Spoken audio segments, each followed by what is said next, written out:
जय महाकाल, जय माँ भगवती काली। भाग 24, अध्याय 6। चंद्रमा को शाप देने का वर्णन। सोमदेव ने कहा, हे ब्रह्मा जी, मेरे शरीर में पूर्व की ही भांति श्यामलता नहीं है, और न तो वैसा पराक्रम ही है और न वैसा उत्साह ही है। मेरे अंग की संध्या निषिद्धित हैं। मैं पहली की ही भांति चेष्टाएं करने के लिए सुंदरा अर्थात अपने आप ही उत्साहित नहीं होता हूँ। हे लोककृत, मैं निरंतर चेष्टा से हीन होता हुआ किस कारण से रहता हूँ? ब्रह्मा जी ने कहा, हे सोमदेव, हे चंद्रदेव, यक्षमा के द्वारा ग्रस्त आपकी जो अंग की संध्या हो गई हैं वे पूर्व में विकीर्ण हो गई हैं और अब वह पूर्णता को प्राप्त नहीं हैं। अब इस समय में मैंने आपसे देह का चूर्ण निकाल दिया है। राज्य क्षमा के शरीर से अमृत की ज्योत्सना शीघ्र ही निकाल दी है। उनके प्रक्षालन की विधि में जो लव के रूप में जल में स्थित है, क्योंकि आप चांदनी से और सुधा से ही उसी से हीन हैं। इसके उपरांत आपकी अंग संध्या, हे राजन, इस समय में सीधित हो रही हैं। उपाय भी मैं करूँगा जिससे आप किसी पीड़ा को प्राप्त न हों। पुर के अध्वर में प्राजापत्य पुरोडास का हवन करना चाहिए। इसके उपरांत इंद्र और पीछे आगन्य सभी ऋतुओं में देना चाहिए। इसके अनंतर आपका भाग पुरोडास मैंने किया है। उस भाग के भोग करने वाले जो नित्य ही यज्ञ के द्वारा कृत हैं, पूर्व की ही भांति आपका उत्साह और श्याम वीर्य हो जाएगा। जो आपके अमृत के कण क्षीरोद के जल में स्थित हैं, अथवा आपके शरीर का जो चूर्ण है और ज्योत्सना के जो लव हैं, हे विभो, वह सब आपकी चांदनी योग से अनुदिन वृद्धि को प्राप्त होगा। जो निरंतर क्षीर सागर के गर्भ में गमन करने वाला है, द्वितीय सैरोचिस के अंतर के प्राप्त होने पर शंकर के अंश से जायमान दुर्वासा विप्र सूर्य की ही भांति प्रचंड और चंड होगा। उसने देवेंद्र के अविनय से सदारुण शाप दे दिया था। सुर और असुरों से सहित तीनों भुवनों को बिना श्री वाला कर देगा। फिर लोक के श्री से हीन होने पर लोक में विप्लव हो जाएगा। हे सोम, जिस तरह से आपके क्षय होने से सबका विप्लव प्रवृत्त हो गया था, वह मनुष्य के प्रमाण से तीसरे कृत युग में होगा, और जब तक चारों युग होंगे स्थित होगा। इसके अनंतर देवों के साथ चतुर्थ कृत युग के संप्राप्त होने पर मैं शंभु और विष्णु क्षीरोद का निर्मंथन करेंगे। मंद्रांचल को मंथन करके अर्थात मथान करने का साधन बनाकर फिर वासुकी सर्प का नेत्रा बनाएंगे। यज्ञ भागों के लीन होने पर देवान्न के लिए हम फिर देवों के साथ दानवों के साथ मिलकर क्षीरोद का मंथन करेंगे। आपके शरीर का यह अमृत जो क्षीर सागर में स्थित है, उसको प्रमथन करके हम राशिभूत तथा क्षय को ग्रहण करेंगे। उस समय में हम आपके शरीर को सर्वो औषधियों के अनंतर से करके, हे विभो, आपके शरीर के लिए सागर के जल में प्रक्षिप्त कर देंगे।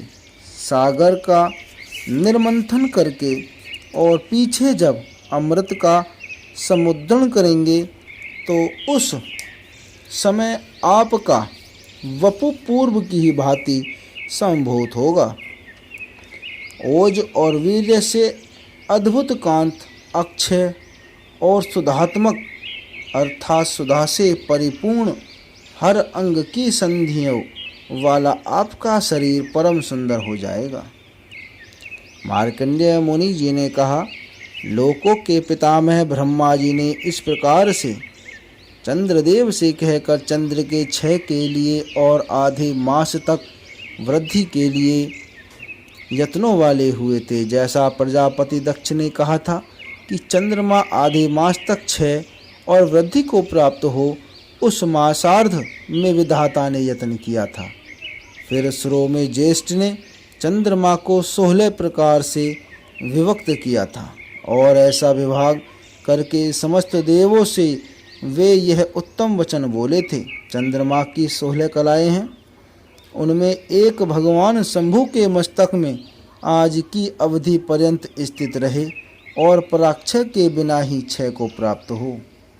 दक्ष के वाक्य से यदि क्षय रोग से मासार्ध तक क्षय के लिए चंद्र प्रपीड़ित किया जाता है तो उस समय में उपशांति नहीं होगी, किंतु जिसकी जो कला शंभु में है ज्योत्सना उसके ही प्रति गमन करे। हे श्रोतमो, प्रति मास में 14 कलाओं की संस्था है।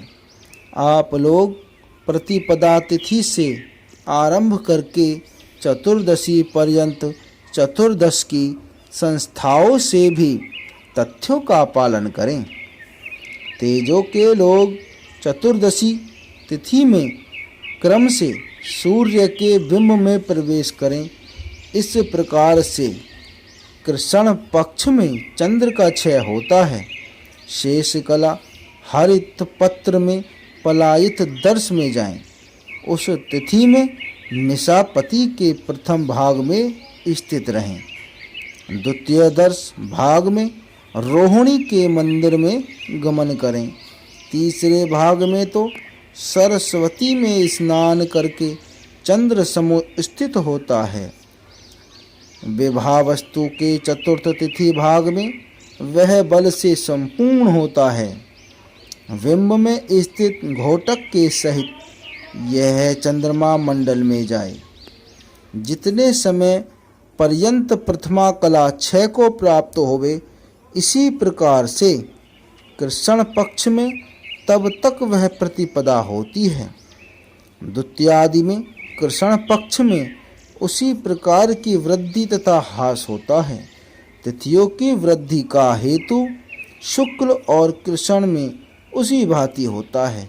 इसके अनंतर फिर शुक्ल पक्ष में जब तक पूर्व कला उचित होती है तब तक वृद्धि को नहीं जाती है और आदि से प्रतिपदा तिथि है। इसके अनंतर द्वितीय भाग की जो ज्योत्सना भगवान हर के मस्तक में है और जो स्थित है, वह जाए और गई हुई वह फिर आ जाएगी।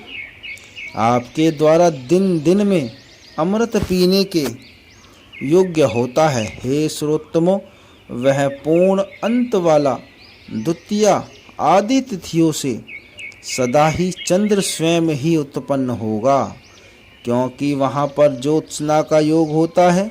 उसी से उसकी समुत्पत्ति होगी। जिस प्रकार से दिन दिन में भाग क्षण को प्राप्त होते हैं, वे अनुचित चंद्र की वृद्धि को प्राप्त होते हैं। हे सुरो, शुक्ल पक्ष में भी प्रतिदिन वृद्धि को प्राप्त हुआ करते हैं। सूर्य के बिंब से तेज का भाग पुनः ही समागत होगा। जिस प्रकार से कृष्ण पक्ष में उसी भांति भाग के क्रम को प्राप्त होगा। भगवान शंभु के मस्तक में स्थित चंद्रमा से ज्योत्सना प्रतिदिन पुनः आएगी। सूर्य के बिंब से तेजो भाग स्वयं ही अमृत की वर्षा करता है। इसी प्रकार से शुक्ल पक्ष में चंद्रमा की वृद्धि होगी।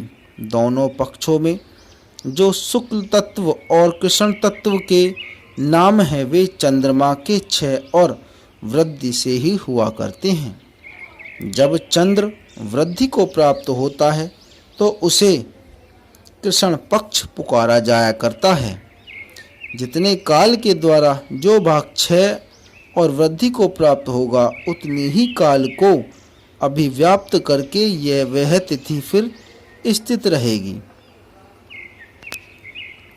चिरकाल में वृद्धि अथवा क्षय, शीघ्रता से वृद्धि अथवा क्षय को, द्रुत से अर्थात शीघ्रता से तिथियों का सदा क्षय होता है और चिरकाल से तिथियों में प्रवेश में वृद्धि होती है।